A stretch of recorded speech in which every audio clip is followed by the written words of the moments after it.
જય સ્વામિનારાયણ વિદ્યાર્થી મિત્રો, કેમ છો બધા? ઘરે બધા મજામાં હશો આઈ થિંક. રાજકોટ સ્વામિનારાયણ ગુરુકુલ સંસ્થાન દ્વારા આયોજિત SGIS ઓનલાઈન ગુરુકુલમાં હું જતીન ડાભી આપ સૌનું હાર્દિક સ્વાગત કરું છું. આપણે ફિઝિક્સની અંદર 9મું ચેપ્ટર કિરણ પ્રકાશ શાસ્ત્ર ચાલી રહ્યું છે હાલમાં.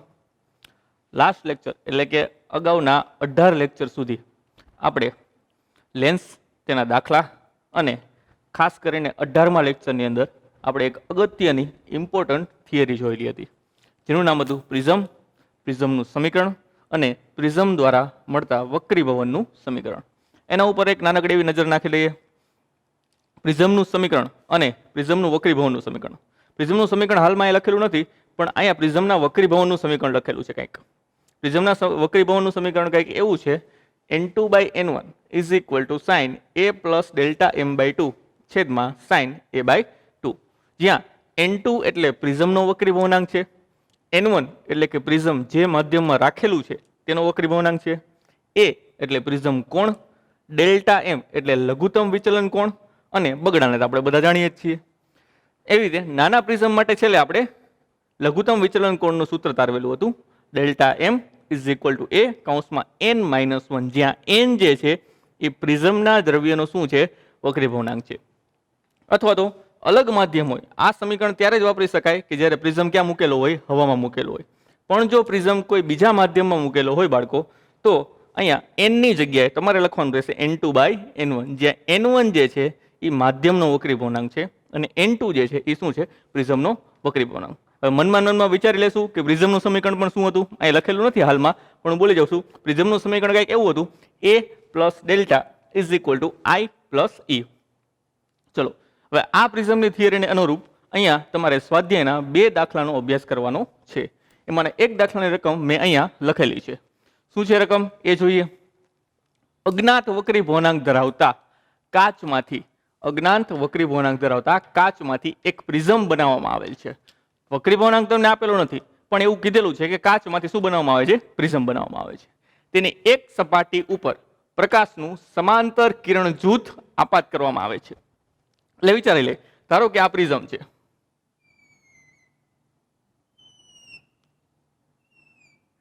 આ પ્રિઝમ ઉપર આપણે પ્રકાશનું કેવું કિરણ આપાત કરીએ છીએ, તો કે પ્રકાશનું સમાંતર કિરણ જૂથ આપાત કરીએ છીએ.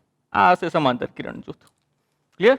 ચલો, આ એંગલ જે છે એને પ્રિઝમ કોણ કહેવાય, જેને આપણે a વડે દર્શાવી છે, મિત્રો યાદ રાખીશું. તો આગળ વાંચીએ. આપાત કરવામાં આવે છે. લઘુત્તમ વિચલન કોણ 40 ડિગ્રી મળે છે. શું આપેલું છે તમને?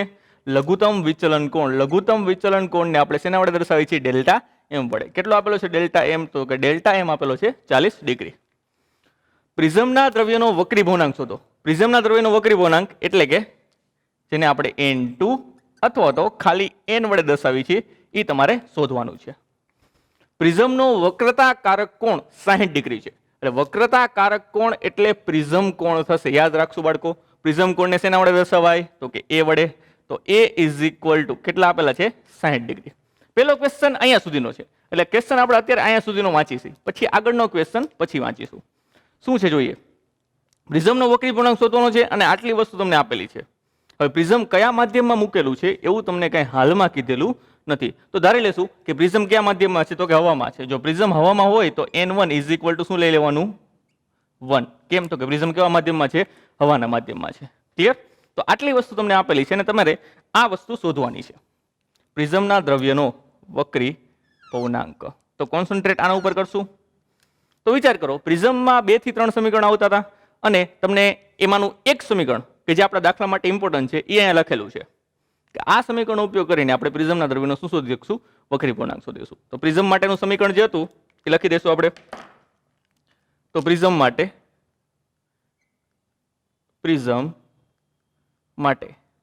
શું સમીકરણ છે, તો કે n2/n1, n2/n1 is equal to sine કૌંસમાં a પ્લસ ડેલ્ટા m/2 છેદમાં સાઇન a/2. ક્લિયર? હવે બધી કિંમત અહીંયા જે આપેલી છે કિંમત મૂકીશું. n2 એમ નામ રાખીશું, જે આપણે શોધવાનો છે. તો બાળકો n2 એમ નામ, n1 એટલે હવામાં મૂકેલો હોવાથી 1 is equal to sine a આપેલો છે 60 ડિગ્રી. 60 ડિગ્રી વત્તા ડેલ્ટા એમ આપેલો છે 40 ડિગ્રી છેદમાં 2 આખાના છેદમાં સાઇન a બાય 2 એ આપેલો છે અગેન 60 એટલે 60 ડિવાઈડ બાય 2. ચલો સોલ્યુશન કરીએ આગળ. તો અહીંયા આવશે n2 is equal to sine 60 plus 40 એટલે 100 થાય અને 100 ના છેદમાં 2 એટલે શું થશે 50. તો અહીંયા આવશે સાઇન 50 ડિગ્રી છેદમાં સાઇન 60 બાય 2 એટલે સાઇન 30 ડિગ્રી. તો બાળકો આવી કિંમત તમને મળેલી છે. હવે સોલ્યુશન માટે તમારી પાસે જો લોગબુક હોય તો સાઇન 50 ડિગ્રીની વેલ્યુ તમે જોઈ શકો છો, જે હાલમાં મેં સોલ્યુશન પ્રમાણે અહીંયા લખેલી છે કે સાઇન 50 ડિગ્રી શું થાય, સાઇન 50 ડિગ્રીની વેલ્યુ એ થશે 0.7660. તો અહીંયા હું ડાયરેક્ટ વેલ્યુ પુટ કરું છું 0.7660 છેદમાં સાઇન 30 ને તમને બધાને યાદ હશે 1/2 પણ 1/2 નથી લખતો હું અહીંયા લખું છું 0.5. તો હવે તમારે કેલ્ક્યુલેશન કરવાનું છે 0.7660 છેદમાં 0.5 જેનો આન્સર આવશે 1.532. કોના બરાબર n2. જે n2 શું સૂચવે છે બાળકો, તો n2 જે છે એ સૂચવે છે પ્રિઝમનો વક્રી પૂર્ણાંક. તો આ મળ્યો તમને પ્રિઝમનો વક્રી પૂર્ણાંક. આટલા વક્રી પૂર્ણાંક વાળો પ્રિઝમ અહીંયા રાખેલો છે. આ પેલો ક્વેશ્ચન તમારો અહીંયા પૂરો થયો. હવે શું છે નેક્સ્ટ ક્વેશ્ચન એ જોઈએ. આગળ વાંચીએ. જો આ પ્રિઝમને 1.33 વક્રી પૂર્ણાંક ધરાવતા પાણીમાં મૂકવામાં આવે તો, હવે જો ખાસ જોજો, પ્રિઝમ હવામાં હતો અત્યાર સુધી, હવે પ્રિઝમને આપણે શેમાં મૂકીએ છીએ, પાણીમાં મૂકીએ છીએ. તો અહીંયાથી ક્વેશ્ચનમાં આપેલો ડેટા જે છે એ થોડોક ચેન્જ થઈ જશે. 1.33 વક્રી પૂર્ણાંક ધરાવતું માધ્યમ આપેલું છે એટલે કે n1 જે છે બહારનું માધ્યમ એ છે 1.33. એટલે ઓબ્વિયસલી આ ખબર છે કે આ માધ્યમ કયું હશે, પાણી. કેમ તો કે પાણીનો વક્રી પૂર્ણાંક કેટલો હોય, 1.33. પ્રિઝમનો વક્રી પૂર્ણાંક તમને મળી ગયો છે અને હું લખી નાખું છું કે n2 ઇઝ ઇક્વલ ટુ 1.532. કોના માટેનો છે, પ્રિઝમ માટેનો છે. ચલો આગળ વાંચીએ. જો આ પ્રિઝમને 1.33 વક્રી પૂર્ણાંક ધરાવતા પાણીમાં મૂકવામાં આવે તો સમાંતર કિરણ જૂથ માટે લઘુત્તમ વિચલન કોણ કેટલો હશે. તો આના માટે તમારે શોધવાનો છે લઘુત્તમ વિચલન કોણ. લઘુત્તમ વિચલન કોણ એટલે કે ડેલ્ટા એમ. હવે ક્વેશ્ચન એ થાય કે પ્રિઝમ તો એના જ છે, આ જ પ્રિઝમને આપણે પાણીમાંની જગ્યા હવાની જગ્યાએ પાણીમાં મૂકીએ છીએ તો શું ડેલ્ટા એમ 40 ડિગ્રી જ મળશે? ના, 40 ડિગ્રી નહીં મળે. કેમ તો કે આમાં આવતું કિરણ જૂથ, અહીંયા આવતું કિરણ જૂથ n1 એટલે કે હવાવાળા માધ્યમમાંથી આવતું હતું. હવે અહીંયા જે કિરણ જૂથ આવશે એ શેમાંથી આવશે, પાણીમાંથી આવશે. એટલે કે બે માધ્યમ બદલાયા હોવાથી વક્રીભવનની અસર બે માધ્યમમાં સરખી થશે નહીં. અને જો વક્રીભવનની અસર સરખી ન થાય તો બાળકો તમને ખબર છે બે માટે લઘુત્તમ વિચલન કોણ સમાન હશે નહીં. પણ હા, તમે આગળના દાખલા પરથી પ્રિઝમ કોણ એ ની વેલ્યુ એના એ જ લઈ શકો. શું છે એની વેલ્યુ? 60 ડિગ્રી. તો અહીંયા લખી નાખશું 60 ડિગ્રી. ક્લિયર? ચલો હવે સોલ્યુશન તરફ આગળ વધીએ. અગેન પાછું n1 n2 ડેલ્ટા એમ અને એ આવતું હોય એવું સૂત્ર પકડીએ. તો એવું સૂત્ર અહીંયા એક જ છે આપણી પાસે, વક્રીભવનનું સમીકરણ. તો લખીએ પ્રિઝમ માટે. પ્રિઝમ માટે શું સમીકરણ છે? તો કે n2 by n1 is equal to sine a plus delta M by 2 છેદમાં સાઇન a બાય 2. ચલો હવે બધી કિંમત પુટ કરીશું આપણે, એટલે કે મૂકીશું અહીંયા. n2 ની કિંમત છે પ્રિઝમનો વક્રી પૂર્ણાંક એટલે કે 1.532 છેદમાં n1 એટલે કે 1.33 is equal to sine a plus delta M by 2 sine a હતો એ જ એટલે કે 60 ડિગ્રી વત્તા ડેલ્ટા એમ એ તમારે શોધવાનો છે છેદમાં 2 આખાના છેદમાં sine a by 2. Sine a by 2 ની કિંમત થશે 30 ડિગ્રી, કારણ કે a 60 ડિગ્રી છે તો 60 ના છેદમાં 2 એટલે શું થશે 30 ડિગ્રી. ચલો આ પદને હું કરતા બનાવું છું તો sine 60 degree plus delta M by 2 is equal to sine 30 ની વેલ્યુ તમને બધાને ખબર છે બાળકો. શું થશે સાઇન 30 ની વેલ્યુ? તો કે સાઇન 30 ની વેલ્યુ થશે 1/2. 1/2 એટલે લખીએ કે આપણે 0.5. તો અહીંયા 0.5 છે એવું ધારીશું. તો આ 0.5 આની સાથે ગુણાશે એટલે આવું થશે 1.532 ગુણ્યા 0.5 આખાના છેદમાં 1.33 આ આવ્યો જવાબ. સોરી, આ આવ્યું ફાઇનલી આને કરતા બનાવવાનું. હવે વાત કરી આનું સાદુરૂપની. કેલ્સી તમારી બધે પાસે એટલે તમે આનો કેલ્સીમાં સાદુરૂપ આપીને ફાઇનલ જવાબ મેળવી શકો છો. એ ફાઇનલ જવાબ આવશે 0.5759. આનો અહીંયા હતું એમના એમ sine 60 degree plus delta M by 2. ચલો હવે આપણે માત્ર ડેલ્ટા એમ શોધવો છે તો અહીંયાથી સાઇનને શું કરવું પડશે? હટાવવું પડશે. સાઇનને હટાવવા માટે બંને બાજુ તમે લઈ લેશો સાઇન ઇનવર્સ. તો અહીંયા પણ સાઇન ઇનવર્સ, અહીંયા પણ સાઇન ઇનવર્સ. ચલો તો બંને બાજુ sine inverse, sine inverse. Next step લખું છું, સાઇન એ પ્લસ એની કિંમત મૂકેલી જતી આપણે એમના એમ રાખીશું. એની કિંમત 60 degree plus delta M divide by 2 is equal to અહીંયા આવશે સાઇન ઇનવર્સ 0.5759. ચલો આ થઈ ગયું બંને બાજુ સાઇન ઇનવર્સ.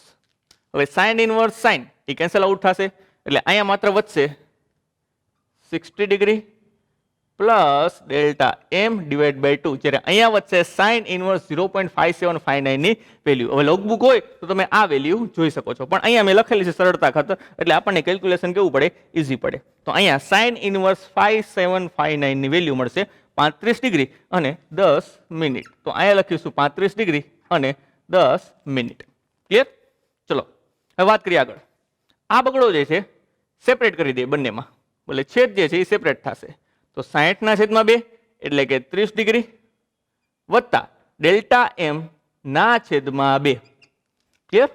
ચલો જમણી બાજુનું પદ હતું એમના એમ રહેશે 35 ડિગ્રી અને 10 મિનિટ. આ 30 ડિગ્રી ને પેલી બાજુ આવવા દે તો અહીંયા આવશે delta M by 2 is equal to 35 degree 10 minute minus 30 degree. Minute કઈ પાછળ નથી એટલે તમે લખી શકો 0 મિનિટ. ક્લિયર? એટલે બાદ બાકી કરવામાં તમને શું પડે? ઇઝી પડે. તો 35 માંથી 30 જાય એટલે 5 ડિગ્રી, 10 માંથી 0 જાય એટલે 10 મિનિટ. કોના બરાબર? Delta M by 2. હવે તમારે શોધવાનું છે ડેલ્ટા એમ. તો આ 2 ને આની સાથે ગુણી નાખશું તો delta M is equal to 5 degree 10 minute ગુણ્યા 2. 2 છે એ ડિગ્રીના સ્વરૂપમાં જશે, ડોન્ટ વરી. સો 5 દુ 10 અને 10 દુ 20 એટલે delta M is equal to 10 degree અને 20 મિનિટ. આ થશે તમારો આન્સર જે આપણે શોધવાનો હતો. તો બાળકો એક જ વસ્તુ જુઓ તમે અહીંયા, જો એ પ્રિઝમ તમે હવામાં રાખો છો તો લઘુત્તમ વિચલન કોણ 40 ડિગ્રી મળે છે, પણ એ જ પ્રિઝમ તમે જો પાણીમાં રાખો તો લઘુત્તમ વિચલન કોણ કેટલો મળે છે? 10 ડિગ્રી અને 20 મિનિટ. તો કેટલો ચેન્જ માધ્યમ ઉપર રાખે છે એ તમે હવે સમજી શકો છો. તો આ થયો આપણો દાખલા નંબર સ્વાધ્યાયનો 9.6. હવે વાત કરીએ આગળ પ્રિઝમના હજુ એક નવા દાખલા તરફ. સ્વાધ્યાયનો દાખલા નંબર 9.22. શું છે રકમ જોઈએ? 60 ડિગ્રીનો વક્રતાકારક કોણ ધરાવતા બાળકો 60 ડિગ્રીનો વક્રતાકારક કોણ 60 ડિગ્રીનો વક્રતાકારક કોણ? વક્રતાકારક કોણ એટલે થશે તો કે એનો મતલબ તો એવું થાય પ્રિઝમ કોણ. તો અહીંયા સોલ્યુશનની અંદર આપણે આગળ વધી સૌ પ્રથમ આપેલું છે પ્રિઝમ કોણ. કેટલાનો આપેલો છે પ્રિઝમ કોણ? તો કે પ્રિઝમ કોણ એ બરાબર 60 ડિગ્રી. કોણ ધરાવતા પ્રિઝમની સપાટી પર કેટલા લઘુત્તમ આપાત કોણે? તમને પૂછેલું છે કેટલા લઘુત્તમ આપાત કોણે, કેટલા લઘુત્તમ આપાત કોણે. તો તમારે શોધવાનું શું છે? આપાત કોણ શોધવાનો છે, પણ કેટલો હશે મિનિમમ ઈ કહેવાનું છે તમારે. આપાત કોણ આઈ શોધવાનો છે, પણ કેવો? લઘુત્તમ કેટલો હશે એ શોધવાનું છે. કેટલા લઘુત્તમ આપાત કોણે આપાત થતા કિરણનું બીજી સપાટીએથી સહેજ પૂર્ણ આંતરિક પરાવર્તન થાય. ખાસ યાદ રાખીશું અહીંયા કઈ ઘટના બને છે? પૂર્ણ આંતરિક પરાવર્તન. એક સપાટીથી તમે પ્રકાશનું કિરણ એવી રીતે આપાત કરો છો કે બીજી સપાટીએ શું થાય? પૂર્ણ આંતરિક પરાવર્તન થાય. પ્રિઝમના દ્રવ્યનો વક્રી પૂર્ણાંક 1.524 છે. પ્રિઝમના દ્રવ્યનો વક્રી પૂર્ણાંક એટલે કે N2 1.524 અને હવાના માધ્યમમાં રાખેલો હોવાથી n1 ઇઝ ઇક્વલ ટુ શું થઈ જશે 1. હવા તમને આપેલું નહીં હોય, પણ જો ન આપેલું કોઈ પણ માધ્યમ એટલે તમે બહારનું માધ્યમ એટલે કે દ્રવ્યની બહારનું માધ્યમ તરીકે તમે શું લઈ શકશો? હવા લઈ શકશો. હવે રચના કઈ રીતે છે એ સમજીએ પહેલા. તો તમારી સમક્ષ છે એક પ્રિઝમ.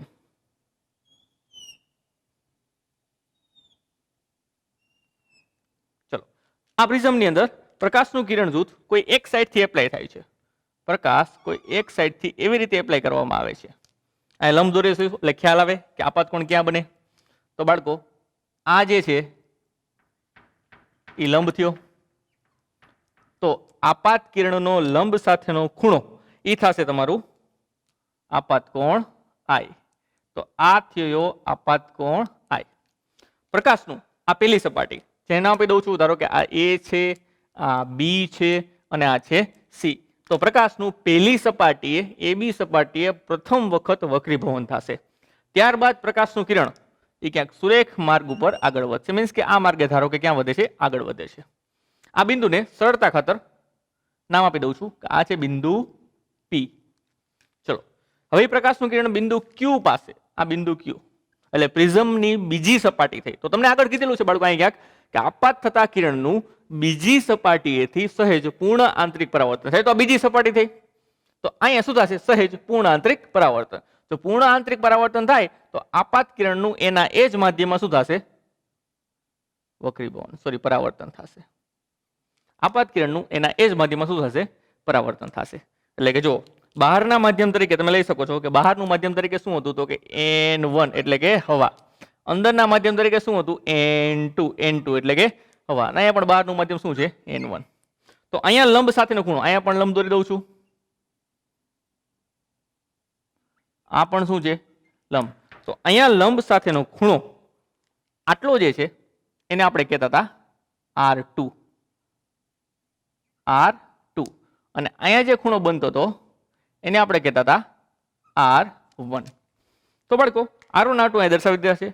જો આ ઘટના એટલે કે બિંદુ Q પાસે જો પૂર્ણ આંતરિક પરાવર્તન થતું હોય તો કમ્પલસરી અહીંયા બનતો આપાત કોણ એ ક્રાંતિ કોણ અથવા તો તેના કરતા સહેજ કેવો હશે? વધારે હશે. તો અહીંયા વિચારશું આપણે કે અહીંયા તમને જે R2 દેખાઈ રહ્યો છે, R2 એ બીજી સપાટી માટે આપાત કોણ થાય. તો આ ખૂણે મીન્સ કે આ આપાત કોણ માટે આપાત કોણનું મૂલ્ય R2 નું મૂલ્ય એ ગ્રેટર ધેન લગભગ શું હશે? IC. એટલે કે ક્રાંતિ કોણ કરતા કેવું હશે? વધારે. જો આપાત કોણનું મૂલ્ય ક્રાંતિ કોણ કરતા વધારે હોય તો જ શું થશે? પૂર્ણ આંતરિક પરાવર્તન થશે. તો આ ખ્યાલ આપણા માટે ઇમ્પોર્ટન્ટ છે. આપણે શોધવાનું છે I એટલે કે આપાત કોણ. તો આપણે હિન્ટ તરીકે તમને R2 ની વેલ્યુ આપી શકે. કઈ રીતે? તો તમે પૂર્ણ આંતરિક પરાવર્તનની ઘટનામાં સમજી ગયા છો. તો અહીંયા લખી દઉં AC સપાટી માટે અથવા તો બિંદુ Q માટે, બિંદુ Q પાસે પૂર્ણ આંતરિક પરાવર્તન ની ઘટના માટે, પૂર્ણ આંતરિક પરાવર્તનની ઘટના માટે તમે લખી શકો કે sin IC is equal to 1/n. sin IC is equal to તમે શું લખી શકો? 1/n. પણ અહીંયા IC ની જગ્યાએ આ ખૂણો જે છે એ શું હશે? R2. આપણે લગભગ R2 ધારીશું. ખરેખર R2 જે છે એ IC કરતા કેવો હોય? વધારે. પણ તમને શું કીધું? જસ્ટ સહેજ પૂર્ણ આંતરિક પરાવર્તન થાય છે એટલે R2 ની વેલ્યુ આપણે લગભગ કોના જેટલી લઈ લઈશું? IC જેટલી લઈ લઈશું. તો આના ઉપરથી લખી શકું છું sin R2 is equal to 1/n. n એટલે કે પ્રિઝમનો વક્રીભવનાંક જે આપણે દર્શાવેલો છે n2 વડે. તો sin R2 is equal to 1/n2. ચલો 1/n2 ની કિંમત મૂકીશું. sin R2 is equal to 1/n2. n2 ની વેલ્યુ આપેલી છે 1.524 અને 1.524 ની વેલ્યુ આવશે 0.6542. તો તમને અહીં sin R2 ની વેલ્યુ મળી બાળકો. પણ મારે જોઈ છે માત્ર R2. જો માત્ર R2 જોતો હોય તો આપણે લખી શકીએ R2 is equal to sin inverse. બંને બાજુ sin ઇનવર્સ લઈ લ્યો તો અહીંયાથી sin અને sin ઇનવર્સ કેન્સલ આઉટ થશે, જ્યારે અહીંયા sin ઇનવર્સ લાગી જશે. sin inverse 0.6542.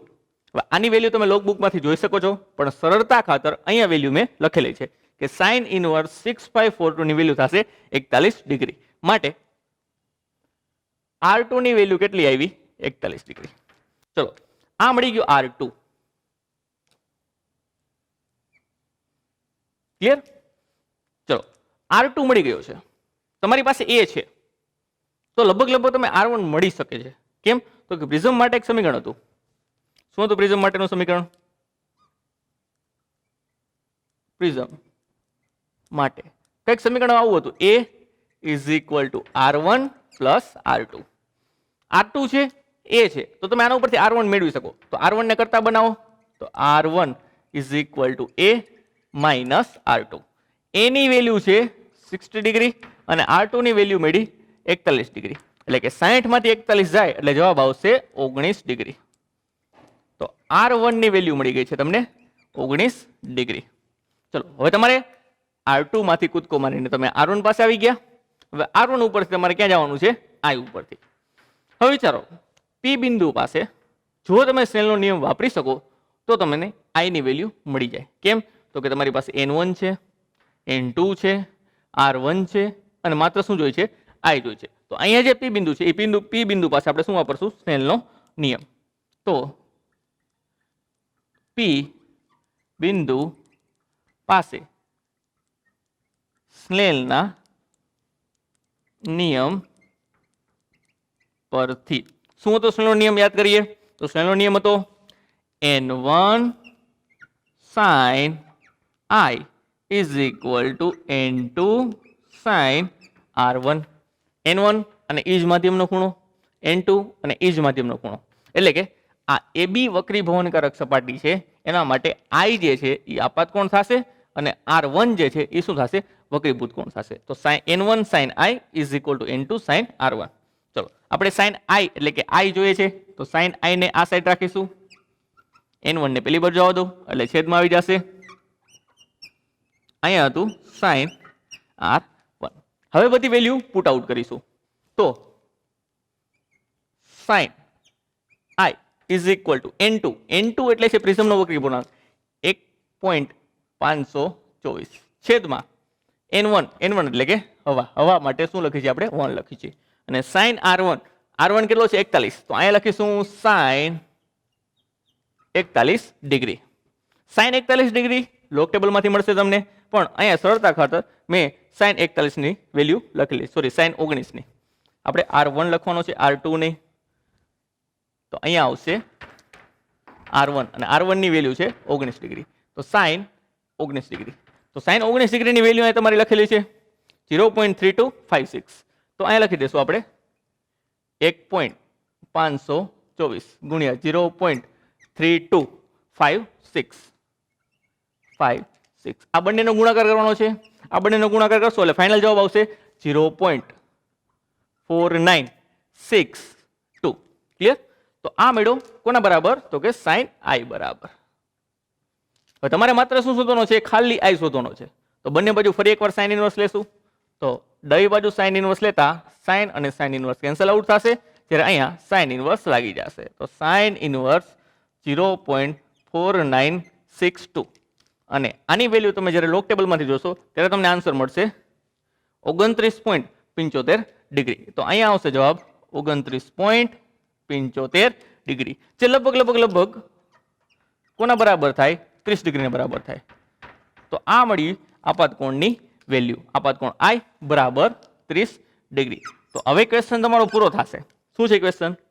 તો 30 ડિગ્રી જેટલા લઘુત્તમ આપાત કોણે આપાત થતા કિરણનું બીજી સપાટીથી સહેજ પૂર્ણ આંતરિક પરાવર્તન થશે. એટલે કે જો અહીંયા આપાત કોણ 30 ડિગ્રી રાખવામાં આવે તો અહીંયા બીજી સપાટીએ સહેજ શું બનશે? પૂર્ણ આંતરિક પરાવર્તન બનશે. ક્લિયર? તો આ છે તમારો દાખલો સ્વાધ્યાયનો 9.2. પ્રિઝમના માત્ર 2 જ દાખલા હતા, એવા 2 દાખલા અહીંયા આપણે કમ્પ્લીટ કર્યા છે. હવે આગળ આ જ લેક્ચરમાં આપણે વાત કરીશું જે લેન્સના 2-3 દાખલા જે રહી ગયા છે એની. ચલો વિદ્યાર્થી મિત્રો હવે વાત કરીએ એક આગળ. લેન્સના 2 દાખલા છે, એકબીજા પર આધારિત છે અને થોડાક અગત્યના છે. MCQ ટાઈપ છે, એટલે ધ્યાન આપીશું ખાસ. સ્વાધ્યાયનો 9.10મો દાખલો શું કહે છે? રકમ વાંચીએ. રકમની અંદર લખેલું છે 30 સેન્ટીમીટર કેન્દ્ર લંબાઈ વાળો બહિર્ગોળ લેન્સ. એટલે કે 30 સેન્ટીમીટર કેન્દ્ર લંબાઈ કયા લેન્સની આપેલી છે? બહિર્ગોળ લેન્સની. ચલો જેને હું F1 વડે દર્શાવું. ધારો કે તો બહિર્ગોળ લેન્સની કેન્દ્ર લંબાઈ છે F1 કેટલી 30 સેન્ટીમીટર. બહિર્ગોળ હોવાથી તેની કેન્દ્ર લંબાઈ કેવી થશે? ધન થશે. અને 20 સેન્ટીમીટર કેન્દ્ર લંબાઈનો અંતર્ગોળ લેન્સ, એટલે કે જેની કેન્દ્ર લંબાઈ 20 છે એવો કયો લેન્સ આપેલો છે? અંતર્ગોળ લેન્સ આપેલો છે. તો અંતર્ગોળ લેન્સની કેન્દ્ર લંબાઈને આપણે દર્શાવી છીએ f2. કેટલી આપેલી છે? 20 સેન્ટીમીટર. અંતર્ગોળ હોવાથી આગળ શું આવશે? માઇનસ આવશે. લેન્સ સાથે સંપર્કમાં રાખેલો છે, સંપર્કમાં રાખેલ છે. આ સંયોજનની સમતુલ્ય કેન્દ્ર લંબાઈ શોધો. તમારે શોધવાની છે સમતુલ્ય કેન્દ્ર લંબાઈ. સમતુલ્ય એટલે આપણે જે સૂત્ર જોયું હતું એના માટે વાત કરીશું હવે. સમતુલ્ય કેન્દ્ર લંબાઈ f જે આપણે શોધવાની છે. તો એ શોધીએ નાનકડા એવા સૂત્ર દ્વારા. શું હતું સમતુલ્ય કેન્દ્ર લંબાઈ શોધવાનું સૂત્ર? તો કે સમતુલ્ય કેન્દ્ર લંબાઈ માટે નું એક નાનકડું એવું સૂત્ર, સમતુલ્ય કેન્દ્ર લંબાઈ નું સૂત્ર હતું 1/f is equal to 1/f1 plus 1/f2. ચલો, f1 ને f2 ની વેલ્યુ તમને આપેલી છે. વેલ્યુ અહીં આપણે પુટઅપ કરીશું, કિંમત મૂકીશું. 1/f is equal to 1/30 plus minus minus, કારણ કે અહીંયા 20 જે છે એ કેવા છે? માઇનસ છે. ચલો, હવે આનું સોલ્યુશન કરીએ. લસા જે છે એ આવશે 60, એટલે 1/f is equal to છેદમાં 60. અહીંયા 60 કરવા માટે નીચે 2 વડે ગુણવા પડે, તો ઉપર પણ 2 વડે ગુણીશું. માઇનસ અહીંયા 60 કરવા માટે નીચે 3 વડે ગુણવા પડે, એટલે ઉપર પણ કેટલા વડે ગુણીશું? 3 વડે. એટલે 2 - 3, 1/f is equal to 2 - 3 એટલે 1/60. તો f બરાબર આવશે -60 સેન્ટીમીટર. આ થઈ તમારી સમતુલ્ય કેન્દ્ર લંબાઈ. પણ એમાં હજી એક ક્વેશ્ચન કઈ આગળ પૂછેલો છે. સમતુલ્ય કેન્દ્ર લંબાઈ શોધો. એ ઉપરાંત આ સંયોજન અભિસારી એટલે કે બહિર્ગોળ લેન્સ તરીકે વર્તશે કે પછી અપસારી એટલે કે અંતર્ગોળ લેન્સ તરીકે વર્તશે? એટલે કે બંને લેન્સનું સંયોજન જે છે એના માટેની જે કેન્દ્ર લંબાઈ મળી તમને, જો એ બંનેની કેન્દ્ર લંબાઈ જો તમને ધન મળે તો એ આખે આખું સંયોજન બહિર્ગોળ લેન્સ એટલે કે અભિસારી લેન્સ તરીકે વર્તશે. અને જો તમને જવાબ સમતુલ્ય કેન્દ્ર લંબાઈનો ઋણ મળે તો આખે આખી સંયોજન જે છે એ અપસારી એટલે કે અંતર્ગોળ લેન્સ તરીકે વર્તશે. તો જો બાળકો અહીંયા જો કેન્દ્ર લંબાઈ ધન મળેલ છે કે ઋણ? તો તમારા બધાનો જવાબ છે ઋણ. તો આ જે સંયોજન જે છે આ સંયોજન અપસારી એટલે કે અંતર્ગોળ લેન્સ તરીકે વર્તશે. ચલો, તો આ તો સ્વાધ્યાયનો 9.10મો દાખલો. વન ટાઈપ ઓફ એમસીક્યુ લખી શકો. હવે એને જ આધારિત છે સ્વાધ્યાયનો 9.21મો દાખલો. શું છે એના માટેની પણ રકમ વાંચીએ. ટૂંકમાં હું રકમ તમને પહેલા સમજાવી દઉં છું. બાળકો, અહીંયા લેન્સ જે છે અંતર્ગોળ અને બહિર્ગોળ બંને, એ બંને એકબીજાને અડકીને રાખેલા હતા, બંને એકબીજાના સંપર્કમાં રાખેલા હતા. હવે જો બંને વચ્ચે કોઈ ડિસ્ટન્સ રાખવામાં આવે તો અહીંયા બંને વચ્ચેનું ડિસ્ટન્સ રાખવામાં આવે છે 8 સેન્ટીમીટર. તો સંયોજનની સમતુલ્ય કેન્દ્ર લંબાઈ શું હોય એ તમારે કહેવાનું છે. તો રકમ એ પ્રમાણે વાંચી. સ્વાધ્યાય 9.10માં સંપાત થતી મુખ્ય અક્ષ પર બે લેન્સો વચ્ચેનું અંતર 8 સેન્ટીમીટર હોય તો સંયોજનની અસરકારક કેન્દ્ર લંબાઈ શોધો. એટલે કે વિચારો, હું અહીં દોરવા જઈ રહ્યો છું. આ છે મુખ્ય અક્ષ, આ છે પેલો બહિર્ગોળ લેન્સ, અને આ છે બીજો અંતર્ગોળ લેન્સ. આ બંને લેન્સ એકબીજાના સંપર્કમાં રાખેલા નથી, પણ બંને વચ્ચે કંઈક ડિસ્ટન્સ છે. બાળકો, કેટલું ડિસ્ટન્સ છે? તો કે આની અને આની વચ્ચે ડિસ્ટન્સ આપેલું છે 8 સેન્ટીમીટર. આ બંને વચ્ચે કંઈક ડિસ્ટન્સ આપેલું છે. જો બંને વચ્ચે 8 સેન્ટીમીટરનું ડિસ્ટન્સ હોય તો અસરકારક કેન્દ્ર લંબાઈ શોધો. તો પેલો ક્વેશ્ચન અહીંયા સુધીનો આપણે વાત કરીએ. જો બંને લેન્સ એકબીજાને અડકીને રાખેલા હોય તો અસરકારક કેન્દ્ર લંબાઈનું સૂત્ર આ હતું. અને બંને લેન્સ વચ્ચે કંઈક જગ્યા રાખેલી હોય એટલે કે વચ્ચે કંઈક 8 સેન્ટીમીટર ડિસ્ટન્સ રાખેલું છે, તો આ સૂત્ર ફરીને કંઈક સમતુલ્ય કેન્દ્ર લંબાઈ આવી જશે. સમતુલ્ય કેન્દ્ર લંબાઈ એનું સૂત્ર બની જશે 1/f is equal to 1/f1 plus 1/f2 minus d/f1 into f2. તો ત્યારે આ સૂત્રનો આપણે ઉપયોગ કરીશું. તો બાળકો, અહીંયા f1 f2 જે છે એ તમારે ઉપરના દાખલા તરફથી એટલે કે 10મા દાખલા તરફથી લેવાની છે. 30 અને 20 -20 સોરી. અને ડી જે છે એ તમને આપેલું છે 8 સેન્ટીમીટર, એટલે કે અહીંયા આપેલું 8 સેન્ટીમીટર જે છે એ છે તમારું ડી. ક્લિયર? તો ડી ની વેલ્યુ પણ તમને મળી ગઈ છે અને F1 F2 છે. તો આ એક નાનકડો એવો MCQ ટાઈપ દાખલો હું તમને અહીંયા હોમવર્કમાં આપું છું. તો આમાં તમારે શોધવાનું છે, આમાં તમારે શોધવાની છે આની કેન્દ્ર લંબાઈ ખાલી જગ્યા સેન્ટીમીટર. તો આ એક નાનકડો એવો દાખલો છે, કિંમત મૂકીને જવાબ મેળવવાનો છે. એ દાખલો છે તમારો નાનકડો એવો હોમવર્કમાં, એટલે કે HW માં. HW એટલે આપણે ખબર છે હોમવર્ક થાય.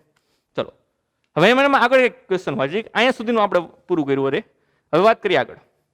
આ જવાબ સંયોજનની કઈ તરફથી પ્રકાશની સમાંતર કિરણાવલી આપાત કરવામાં આવે છે તેના પર આધારિત છે કે નહીં? શું સંયોજનની અસરકારક કેન્દ્ર લંબાઈનો ખ્યાલ સહેજ પણ ઉપયોગી છે? તો તમને એવું કહે છે બાળકો, આ જે મુખ્ય અક્ષ છે એમાં તમારે બે રેન્જ રાખેલા છે હાલમાં અત્યારે. તો એક વખત આ બાજુથી સમાંતર કિરણ આપાત કરું અને એક વખત આ બાજુથી સમાંતર કિરણ જૂથ આપાત કરું, તો શું બંને માટે અંતિમ પ્રતિબિંબ જે છે એ સરખું જ મળશે, એક જ જગ્યાએ મળશે? તો તમારો જવાબ આવશે ના. કેમ? તો કે આ બાજુથી સમાંતર કિરણ આપાત કરશો તો પેલા બહિર્ગોળ દિશા દ્વારા વક્રીભવન થશે, ત્યારબાદ અંતર્ગોળ દ્વારા વક્રીભવન થશે. એટલે કે પેલું પ્રતિબિંબ જે છે એ કંઈક લગભગ વાસ્તવિક મળશે અને બીજું લગભગ કદાચ શું મળશે, આભાસી મળશે. જ્યારે આ બાજુથી પ્રકાશની કિરણાવલી આપાત કરો તો પહેલા વારો કોનો આવશે? તો કે અંતર્ગોળ લેન્સનો. તો પેલું વક્રીભવન અંતર્ગોળ લેન્સ દ્વારા થશે, ત્યારબાદનું વક્રીભવન કયા લેન્સ દ્વારા થશે? બહિર્ગોળ લેન્સ દ્વારા થશે. એટલે કે બંને કિસ્સાની અંદર એક વખત આ બાજુથી આપાત કરો અને એક વખત આ બાજુથી આપાત કરો તો બંને કિસ્સાની અંદર તમારો જવાબ એટલે કે તમારા પ્રતિબિંબ અંતરનો જવાબ એ કેવો આવશે? અલગ અલગ આવશે. જો તમને ટ્રાય કરવી હોય તો અહીંયાથી સમાંતર કિરણ જૂથ લેવાનું. તો પહેલા માટે વસ્તુ અંતર ઇન્ફિનિટિવ થાય, કેન્દ્ર લંબાઈ તો તમારી પાસે છે જ આની. આના માટે પ્રતિબિંબ અંતર મળે, એ પ્રતિબિંબ અંતરમાંથી 8 સેન્ટીમીટર બાદ કરો એટલે આના માટેનું વસ્તુ અંતર થાય.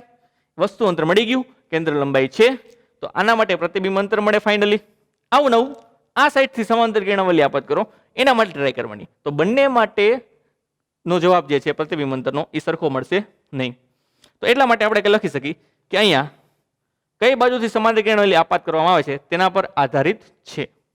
તેના માટે પ્રતિબિંબ અંતર કેવું થશે? બદલાઈ જશે. અને એના માટે સંયોજનની કેન્દ્ર લંબાઈની કાંઈ પણ જરૂર પડતી નથી. તમે આ બાજુથી આપાત કરો કે આ બાજુથી આપાત કરો, સંયોજનની કેન્દ્ર લંબાઈ તમને જે કંઈ પણ મળે એ અહીંયા અર્થહીન છે, જેના માટે અહીંયા કાંઈ પણ એનો ઉપયોગ કરી શકાતા નથી આપણે. તો આ હતો MCQ દાખલો. આ ખાસ યાદ રાખવાનું. બાકીનું જે છે એ થોડોક થિયરિટિકલ પોઈન્ટ છે. હવે વાત કરી એમાં બીજા પોઈન્ટ ઉપર. આ થોડોક ઇમ્પોર્ટન્ટ છે. ઉપરયુક્ત ગોઠવણી એમાં એટલે કે આ ગોઠવણીમાં 1.5 સેન્ટીમીટર ઊંચાઈની એક વસ્તુને બહિર્ગોળ લેન્સ તરફ 40 સેન્ટીમીટર અંતરે મૂકવામાં આવે છે. ચલો એક વસ્તુ લઈ છે આપણે કે જેની ઊંચાઈ કેટલી છે? 1.5 સેન્ટીમીટર. અને બહિર્ગોળ લેન્સથી કેટલા અંતરે છે? બહિર્ગોળ લેન્સથી તો કે બહિર્ગોળ લેન્સથી ઈ અંતર જે છે ઈ છે 40 સેન્ટીમીટર. આ છે 40 સેન્ટીમીટર અને આ છે વસ્તુ. અને વસ્તુની ઊંચાઈ જેને હું h વડે દર્શાવું છું, તો વસ્તુની ઊંચાઈ કેટલી આપેલી છે? 1.5 સેન્ટીમીટર. તો વસ્તુની ઊંચાઈ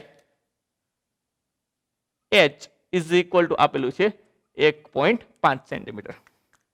ચલો અંતરે મૂકવામાં આવે છે. તો બે લેન્સના સંયોજનથી મળતી મોટવણી અને પ્રતિબિંબની ઊંચાઈ શોધો. તો તમારે શોધવાનું શું છે?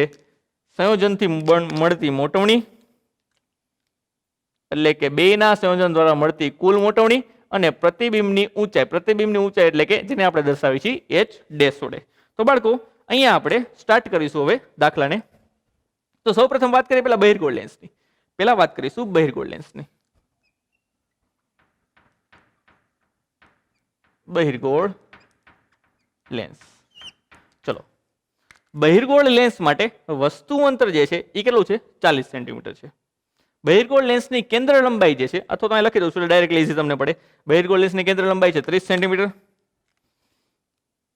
આની કેન્દ્ર લંબાઈ છે 30 સેન્ટીમીટર અને આની કેન્દ્ર લંબાઈ છે 20 સેન્ટીમીટર. પણ આ માઇનસ લેવાની અને આ કેવી લેવાની? પ્લસ લેવાની. ચલો તો અહીંયા બહિર્ગોળ લેન્સ માટે વસ્તુ અંતર એટલે કે u થશે u બરાબર 40 સેન્ટીમીટર. પણ આપાત પ્રકાશ જો આ દિશામાં આવતો હોય તો તમે અંતર અહીંયાથી ડાબી બાજુ એટલે કે વિરુદ્ધ દિશામાં આપશો તો આ થશે -40 સેન્ટીમીટર. કેન્દ્ર લંબાઈ છે +30 સેન્ટીમીટર. તો આના માટે તમને પ્રતિબિંબ મળે, એટલે કે પ્રતિબિંબ અંતર મળશે. ચલો, તો આના માટે પહેલા પ્રતિબિંબ અંતર શોધીએ. પ્રતિબિંબ અંતર શોધવા માટે આપણે ઉપયોગ કરશું લેન્સ માટે ગાઉસના સમીકરણ પરથી. ગાઉસના સમીકરણ હું ડાયરેક્ટ લખું છું 1/v વાળું. 1/v is equal two 1/f plus 1/u. ચલો કિંમત મૂકીએ. 1/f, f ની કિંમત જે છે એ 30 છે, વત્તા u ની કિંમત જે છે -40 છે. એટલે વચ્ચે આપણે કરી નાખીશું plus minus minus 1/40 is equal two 1/v. ચલો, અહીંયા લસા આવશે 120. આ લખી દઈએ આપણે 120, 4 તરી 12 એટલે 120. છેદમાં 120 કરવા માટે 4 વડે ગુણવો પડે, તો ઉપર પણ 4 વડે ગુણીશું. અને અહીંયા છેદમાં 120 કરવા માટે 3 વડે ગુણવો પડે, એટલે ઉપર પણ આપણે કેટલા વડે ગુણીશું? 3 વડે. તો 4 માઇનસ 3 એટલે કે 1/120. કોના બરાબર? 1/v બરાબર. તો તમને જવાબ મળશે v બરાબર 120 સેન્ટીમીટર. તો આ મળ્યું પ્રતિબિંબ કોના દ્વારા? માત્ર બહિર્ગોળ લેન્સ દ્વારા. એટલે કે વસ્તુ જો 40 સેન્ટીમીટર અંતરે મૂકવામાં આવે તો આના માટે પ્રતિબિંબ જે છે એ કેટલા અંતરે મળશે? 120 સેન્ટીમીટર અંતરે મળશે. ચલો, આનું પ્રતિબિંબ અંતર છે, વસ્તુ અંતર પહેલેથી હતું, તો આ જ બહિર્ગોળ લેન્સ માટે તમને મોટવણી પણ મળશે. તો આના માટે જ વાત કરીશું મોટવણીની.